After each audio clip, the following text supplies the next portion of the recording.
Hello. तो अभी जो इलेक्ट्रिक स्कूटर का जो दौर चल रहा है ना, अभी पहले के वक़्त अगर मैं कुछ साल पहले की बात करूँ, तो वहाँ पे देख सकते थे हम लोग कि जो भी कस्टमर है वो एक बजट सेगमेंट के स्कूटर की तरफ ज़्यादा जा रहे थे, सिलेक्ट वो ज़्यादा कर रहे थे कि बजट सेगमेंट का स्कूटर हो, 50, 60, 70 हज़ार, ठीक है?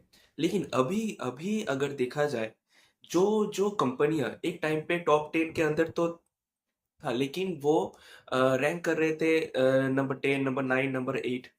ओके, लेकिन वही सब कुछ प्रीमियम कंपनी अभी वो टॉप 8, 9, 10 के बजाय वो अभी टॉप 3 पे है, ठीक है? और फर्स्ट पे हम सबको पता है कि ओला इलेक्ट्रिक जो है वो कुछ सालों से वो पहले रैंक पे ही वो होल्ड कर रहा है। अभी इसका बहुत सारा रीज़न है। एक चीज़ है ना कि जो चीज़ दिखता है वो ही बिकता है। लेकिन ये भी ज़रूरी नहीं कि जो चीज़ हमेशा हम लोगों को दिखे वो सही हो या फिर वो अच्छा हो। ठीक है? मैं ये नहीं बोल रहा हूँ कि ओला स्कूटर अच्छा नहीं है, बहुत अच्छा स्कूटर है। ठीक है? मुझे मुझे पर्सनली वो बहुत अच्छा लगता है। लेकिन क्यों अच्छा लगता है? क्योंकि अभी एक जो चीज़ है, अभी ना एक पैकेज सिस्टम हो गया है कि अगर आप लाख रुपए खर्च कर रहे हो तो आपको उस लाख रुपए के बदले में क्या-क्या पैकेजेस मिल रहे हैं। तो उस हिसाब से अगर देखा जाए, ओला इलेक्ट्रिक यहाँ पे क्या कर रहा है, अच्छा रेंज दे रहा है, अच्छा फीचर्स दे रहा है, एक मॉडर्न डिज़ाइन दे रहा है, ठीक है? टच स्क्रीन दे रहा है। लेकिन ये सब चीज़ तो एथर भी देता है, लेकिन ओला जिस प्राइस सेगमेंट पे खेल रहा है ना, एथर के लिए वो पॉसिबल नहीं है। अभी क्यों पॉसिबल नहीं है? क्योंकि एथर एक प्रीमियम सेगमेंट का स्कूटर है, ठीक है?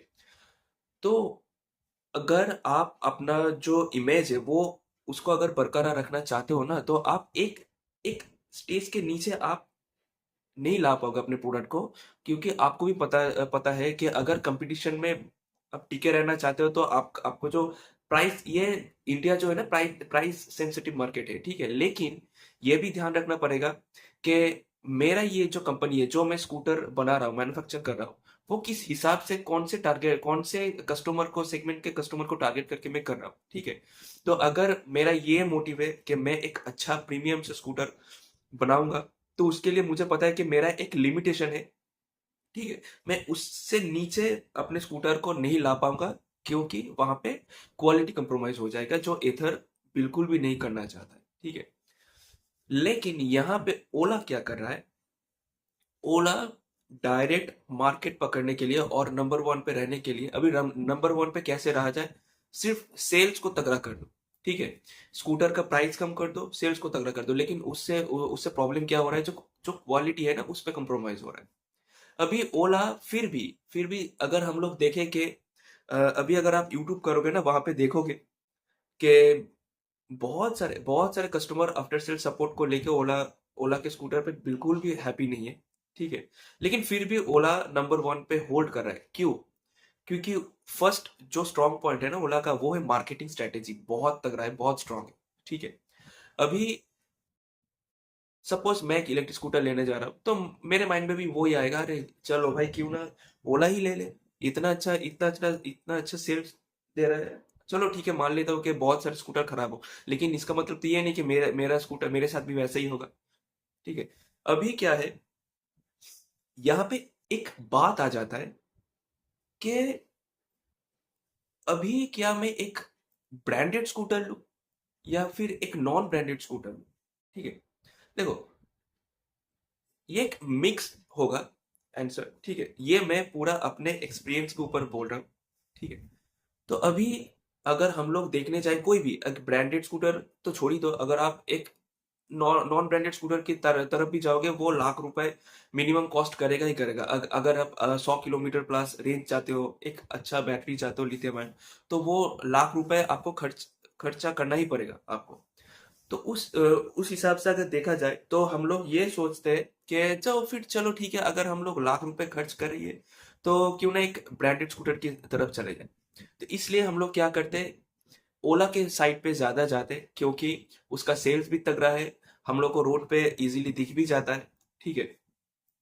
लेकिन अभी हाँ, एक और चीज मैं बोलना चाहूंगा, अभी ओला क्या कर दिया है कि उसके जो बैटरी है उसपे 8 साल का वारंटी प्रोवाइड कर रहे हैं कस्टमर को, ठीक है? ये भी एक बहुत अच्छा प्लस पॉइंट है उसके सेल्स फिगर को और भी तगड़ा करने के लिए, बढ़ाने के लिए। लेकिन लेकिन कुछ कुछ वीडियोस ऐसे भी देखने को आ रहा है कि ओला का जो न्यू जनरेशन वाला जो स्कूटर है वो कस्टमर 3 या फिर 5 दिन हुआ खरीदे हुए, लेकिन प्रॉब्लम आ गया। अभी चलो, इलेक्ट्रिक चीज का कोई भी भरोसा नहीं है, प्रॉब्लम आ सकता है, ये नॉर्मल सीधी सी बात है। लेकिन लेकिन ऐसा भी तो नहीं होना चाहिए ना कि आप बस एक स्कूटर स्कूटर बस सेल ही करते जा रहे हो, लेकिन उसके बदले में आपको कुछ भी नहीं मिल रहा है। मतलब आफ्टर सेल सपोर्ट कुछ कुछ भी देखने को नहीं मिल रहा है। अभी अगर मेरे स्कूटर पे बैटरी पे कुछ भी प्रॉब्लम हो, ठीक है, चलो वारंटी है, प्रॉब्लम आ सकता है, कोई बात नहीं। लेकिन अगर मुझे 6 से 8 महीने स्कूटर परे सर रहा है सर्विस सेंटर पे ना, तो क्या फायदा इस 8 साल की वारंटी का, है ना? तो इसलिए यहाँ पे अभी अगर देखा जाए कि हाँ, बहुत सारे कस्टमर जैसे प्रीमियम सेगमेंट के स्कूटर की तरफ जा रहे हैं, ब्रांडेड स्कूटर की तरफ जा रहे हैं, लेकिन धीरे-धीरे बहुत सारे कस्टमर्स ये भी सोच के नॉन ब्रांडेड स्कूटर की साइड पे आ रहा है। तो अरे चलो, एटलीस्ट नॉन ब्रांडेड स्कूटर का फायदा क्या है? एक तो आपको बहुत कम प्राइस में मिल जाता है। दूसरी चीज़, ओला पे क्या है, अगर आपको सर्विस सेंटर की ज़रूरत हो, तो हर एक जगह पे ये अवेलेबल नहीं है, ठीक है? लेकिन नॉन ब्रांडेड स्कूटर पे ये दिक्कत नहीं है। इजीली उनका स्टोर दिख जाता है, और अगर ना भी दिखे, जो स्पेयर पार्ट्स है ना, वो दूसरे ब्रांड का भी फिट हो जाता है, जो ये ओला या फिर प्रीमियम सेगमेंट के स्कूटर पे वो देखने को नहीं मिलता है। अभी एक प्रॉब्लम क्या है नॉन ब्रांडेड स्कूटर में, अभी अगर आप मान के चलो कि मार्केट में 35,000 40,000 का भी स्कूटर मिल रहा है, अभी यहाँ पे एक प्रॉब्लम आ जाता है उनके साथ भी, आफ्टर सेल सपोर्ट को लेके, ठीक है? क्योंकि हम सबको पता है वो जो स्कूटर है वो इजीली बाहर से आ रहा है, असेंबल हो रहा है, और मार्केट पे छोड़ा जा रहा है। तो R&D तो छोड़ ही दो, कुछ भी उस पे मतलब एक्सपेक्ट ना ही करो तो अच्छा है। चल रहा है तो बस चल रहा है, नहीं चल रहा है तो पूरा गया। अभी अभी यहाँ पे क्या है, अम, अगर कोई भी स्पेयर पार्ट्स खराब हो गया, ठीक है, आपको नॉन ब्रांडेड स्कूटर में इजीली देखने को मिल जाएगा, आफ्टर आफ्टर मार्केट भी देखने को मिल जाता है। लेकिन जो प्रीमियम सेगमेंट का जो स्कूटर है वो इतना इतना केयरफुली उसको बनाया जाता है ना कि और इतना चेंजेस होता है पार्ट्स, नॉन ब्रांडेड स्कूटर या फिर दूसरे जो स्कूटर है उसके उसके मुकाबले इतना पार्ट्स प्रीमियम होता है, चेंज होता है, वो इजीली देखने को मार्केट में नहीं मिलता। प्लस प्लस अगर आप एक नॉन ब्रांडेड स्कूटर का जो पार्ट्स है, सपोज एक कंट्रोलर अगर वो खराब हो जाता है, ठीक है, आप उसको 3 साढ़े 3 हजार में इजीली आप उसको परचेस कर पाओगे। लेकिन एक प्रीमियम स्कूटर का जो स्पेयर पार्ट्स है ना, उसका प्राइस मिनिमम 6 से 8 हजार तक चला जाता है। तो मेरा ये कहना है कि देखो, स्कूटर सिलेक्शन जब हम लोग करते हैं ना, वो सही से नहीं करते। सीधी सी बात है, अगर मैं स्कूटर लेने जाऊं, मैं क्यों स्कूटर ले रहा हूं? ताकि मैं इजीली एक जगह से दूसरी जगह पे जा पाऊं, without any hesitation, without any problem, ठीक है? लेकिन हम लोग क्या करते हैं, अभी ये जो मतलब एक बोलना अच्छा लगता है कि मेरा जो ये स्कूटर है ना, ये इस पे टच स्क्रीन है इतना बड़ा, इस पे गाना बजता है, इसमें म्यूजिक है, स्पीकर है, वगैरह वगैरह, जो कि डेली लाइफ में मुझे भी पता है मैं कभी भी इसको यूज नहीं करने वाला, कब लगेगा मुझे पता नहीं, ठीक है? वो जो टच स्क्रीन है, क्या फायदा भाई, मैं स्कूटर लेके एक स्टेट को छोड़ के दूसरे स्टेट थोड़ी ना जा रहा, है ना? मैं अगर मुझे जाना है कुछ मार्केटिंग या फिर ऑफिस वगैरह, यही सब कुछ करना है, तो मुझे ज़रूरत ही क्या है? डेली डेली नीड के हिसाब से वो टच स्क्रीन वगैरह जो है वो मुझे क्या ज़रूरत है? और एक दिक्कत तो ये भी है कि अगर वो स्क्रीन एक बार टूट गया, चाहे वो वारंटी में हो, तो टूटा तो आपको पैसा देने पड़ेंगे उसके उसके बदले में। अभी वो तो 1-2 चीज़ का बात नहीं है, 1-2 हज़ार चीज़ का तो बात नहीं है ना। उसके उसके लिए आपको मोटा-मोटा पैसा खर्च करना पड़ेगा। क्यों? अगर आप लोग एक स्कूटर लेने जा रहे हो ना, देखो ये सब आप लोगों का पर्सनल ओपिनियन है। लेकिन मेरा मानना है कि स्कूटर मेरे हिसाब से अगर मैं लेने जा रहा हूँ, बस ये देखो कि हाँ, उस पे एक अच्छे क्वालिटी का बैटरी हो, ठीक है, जो मुझे 4 से 5 साल इजीली वो दे दे लाइफ, ठीक है, प्लस जो क्वालिटी हो वो ठीक ठाक हो, और उससे भी पहले जो आफ्टर सेल सपोर्ट वो तगड़ा होना जरूरी है, ठीक है? अदरवाइज अगर कंपनी ही नहीं सपोर्ट देने वाला अच्छे से, तो क्या कर लोगे आप वो डीलर के साइड पे जाके झगड़ा करके? कुछ फायदा नहीं होने वाला, आप लोगों को भी पता है, ठीक है? तो किन किन लोगों को प्रीमियम सेगमेंट या फिर ब्रांडेड लाइक ओला इधर ये सब कुछ लेना चाहिए? मेरे हिसाब से इजीली इसका जो सवाल है, एक चीज है कि अगर आप देख रहे हो आपका जहां पे घर है, उसके 30 किलोमीटर के अंदर अगर वो सब स्टोर, मतलब अगर आप टीवीएस, बजाज, ओला या फिर एथर लेने जा रहे हो, अगर आपके घर से 30 किलोमीटर रेडियस के अंदर उसका स्टोर है, तभी आप ले। अगर आपके घर से मान के चलो 70-80 किलोमीटर दूर वो स्टोर है, मैं रेफर करूंगा ना ले। क्योंकि जितना भी आप ये भी सुने होंगे कि आपको एक्स्ट्रा पैसा खर्च करना पड़ेगा उससे वो केयर प्लस सिस्टम को लेने के लिए, तो उससे क्या फायदा होगा, आपके घर पे आके वो मेंटेन कर देगा। लेकिन बहुत बहुत वीडियोस में या फिर बहुत कस्टमर के थ्रू हम ये भी सुनने को मिल रहा है कि वो पैसा तो ले लेते हैं लेकिन उतना अच्छा सर्विस नहीं देता। तो मेरे हिसाब से जितना डिपेंडेंसी कम क्रिएट हो उतना ही अच्छा है। अगर आपके घर के पास जो भी ब्रांड है, अगर वो थोड़ा सा अच्छा अच्छा हो, रिलायबल हो, मैं बोलूंगा आप उसी को ले। क्योंकि प्रोडक्ट ले लेना वो बड़ी बात नहीं है, अगर मैं प्रोडक्ट लेने के बाद प्रॉब्लम आएगा वो भी ठीक है, लेकिन मुझे अगर स्पेयर पार्ट्स ही नहीं मिल रहा है, सपोर्ट ही नहीं मिल रहा है, तो क्या फायदा। वो 3 साल वारंटी, 8 साल वारंटी, कुछ भी फायदा नहीं है, वो दिमाग पूरा खराब हो जाएगा। ठीक है। तो अगर अगर आप सोच रहे हो कि 70,000 या फिर 80,000 आपका बजट है, मैं तब भी आपको बोलूंगा कि ओला ना लो। ठीक है। क्योंकि देखो, ओला जिस जिस सेगमेंट का स्कूटर बनाता है, उस हिसाब से अगर देखा जाए, जो स्टार्टिंग रेंज वाला जो स्कूटर है, मैं ये नहीं बोलूंगा खराब है, लेकिन मैं बोलूंगा एक, अगर आप ओला का ही स्कूटर लेना चाह रहे हो, एटलीस्ट आप ओला S1 या फिर S1 प्रो पे जा सकते हो। ठीक है। मैं रेफर करूंगा ओला अभी ना लो। मैं उस हिसाब से देखा जाए तो मैं ये रेफर करूंगा, अगर आप प्रीमियम सेगमेंट की तरफ ही झुके रहना चाहते हो तो आप टीवीएस आई क्यूब लो, बहुत अच्छा स्कूटर है। या फिर बजाज चेतक ले लो। या फिर अगर एथर एथर तभी लेना अगर आपके घर के आसपास स्टोर हो तब। ठीक है। अदरवाइज उसका भी स्पेयर पार्ट्स बहुत बहुत कॉस्टली आता है। और अगर आप थोड़ा सा उससे डाउन एक अच्छा स्कूटर लेना चाहते हो, आप हॉप इलेक्ट्रिक ले सकते हो। ठीक है। या फिर एम्पियर ले सकते हो। लेकिन आप, आपका जो डेली नीड है ना, वो सोच समझ के लो। ठीक है।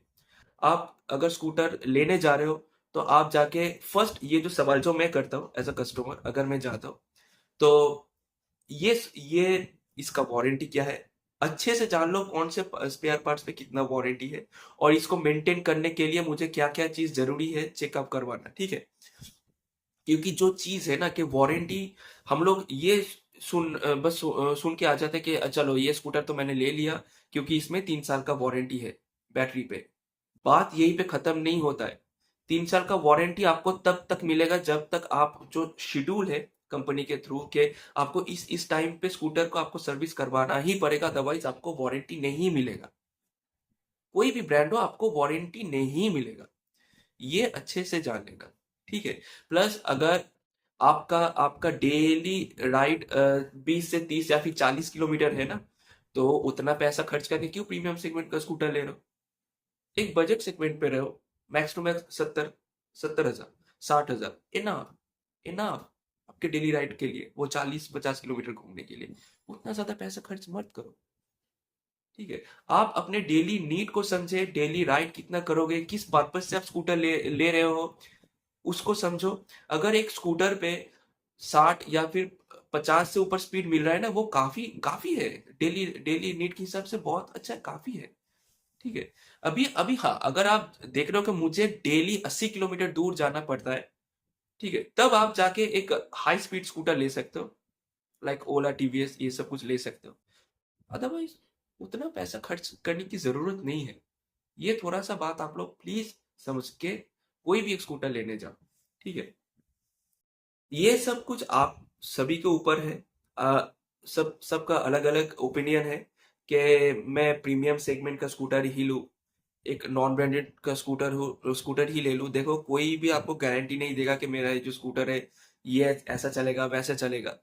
ठीक है। कोई वो पॉसिबल नहीं है। लेकिन ये पॉसिबल है कंपनी के थ्रू कि हाँ, जिस हिसाब से मैं स्कूटर मार्केट पे छोड़ रहा हूँ, उससे ज्यादा मुझे स्पेयर पार्ट्स अवेलेबल करवाना जरूरी है हर एक स्टोर पे।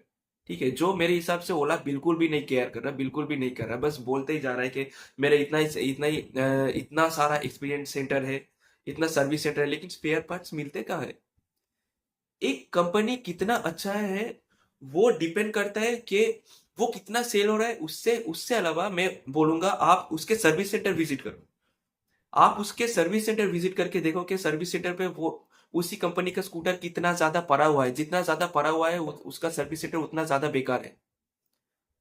उस उतना ज्यादा बेकार है। अगर आप ओला का हर एक सर्विस सेंटर पे चले जाओगे ना, आपको लाइन देखने को मिलेगा स्कूटर पे मैक्सिमम जगह पे। ठीक है ना। अगर आपको पता करना है कि एक स्कूटर कितना अच्छा है, ये ब्रांड कितना अच्छा है, तो आपको उसके सर्विस सेंटर पे जाना पड़ेगा। हाँ, अभी देखो, ऐसा ऐसा भी हो सकता है कि आप सर्विस सेंटर चले जाओ, वहां पे बहुत सारे स्कूटर है। अभी ये देखो, वो सर्विस में भी वो हो सकता है सर्विस करने के लिए आया हो। ठीक है, तो फिर ठीक है, कैजुअल सी बात है। लेकिन कुछ कुछ स्कूटर ऐसा है वो 3 महीने, 4 महीने, 6 महीने से पड़ा हुआ हो, वो ठीक नहीं है। ये सब कुछ थोड़ा सा ध्यान में रखो, उसके बाद एक स्कूटर आप लो। ठीक है। बाकी अगर कुछ भी आप लोगों के मन में सवाल हो बैटरी को लेके, स्कूटर को लेके, आप बेझिझक मुझे पूछ सकते हो, मैं जरूर उसका रिप्लाई करूंगा। Thank you.